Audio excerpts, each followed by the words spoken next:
ঢাকা মহানগরের অত্যন্ত জনপ্রিয় ছাত্রনেতা নুরুজ্জামান জনিকে পুলিশ হেফাজতে থাকা অবস্থায় নিয়ে ক্রসফায়ার দিয়ে ঢাকা মহানগরের যুবদল দক্ষিণের আহ্বায়ক খন্দকার এনামুল হক এনামকে ১ নম্বর আসামি করা হয়। তিনি বলেন, আইনের প্রতি শ্রদ্ধা রেখে জনি হত্যার মিথ্যে মামলায় হাজিরা দিতে যুবদল ঢাকা মহানগর দক্ষিণের সংগ্রামী আহ্বায়ক খন্দকার এনামুল হক এনাম। ছাত্রদল নেতা জনি হত্যা ১০ বছর আগের ঘটনা। ২০১৫ সালের ২০ জানুয়ারি খিলগাঁও এলাকায় পুলিশ হেফাজতে থাকা অবস্থায় নিহত হন নুরুজ্জামান জনি।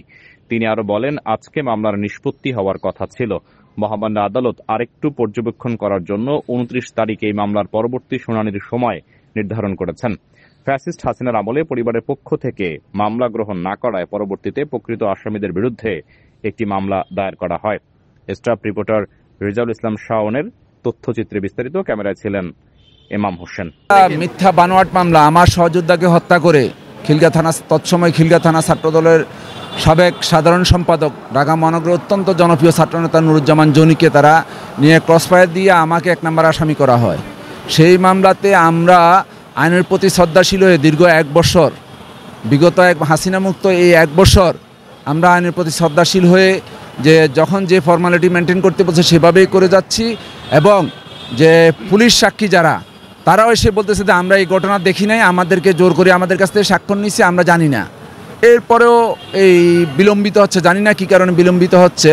তারপর আমরা আইনের প্রতি শ্রদ্ধাশীল এবং সুবিচারের আশাবাদী। নিষ্পত্তি হওয়ার কথা ছিল, কিন্তু মহামান্য আদালত উনি আরও একটু পর্যবেক্ষণের জন্য আগামী আরেকটা ডেট নিয়ে এসেছেন, ২৯ তারিখ।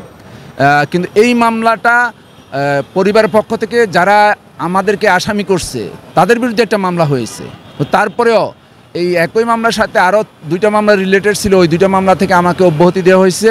কিন্তু আজকে আমরা আইনের প্রতি, যেহেতু প্রথমেই বলছি, আমার ভারপ্রাপ্ত চেয়ারম্যান জনাব তারেক রহমান নিজেও আইনের প্রতি শ্রদ্ধাশীল থেকে যে নিয়ম মেপে ইচ্ছে করলে সব মামলা থেকেই অ্যাটর্নি জেনারেলকে দিয়ে অব্যাহতি নিতে পারতেন, কিন্তু নেন নাই। স্বাভাবিকভাবে মামলাগুলো শেষ করার জন্য আমরা চেষ্টা করতেছি। তারই ধারাবাহিকতায় বিচারপতি মহোদয় যা বলেছেন সেটার উপর আমরা শ্রদ্ধাশীল থেকে আগামী ২৯ তারিখ আবার যে ডেট দিয়েছে সেই ডেটে আশা করি হয়তো মামলা থেকে খালাস পাবো, এই আশায় থাকলাম। ইনশাআল্লাহ। ধন্যবাদ।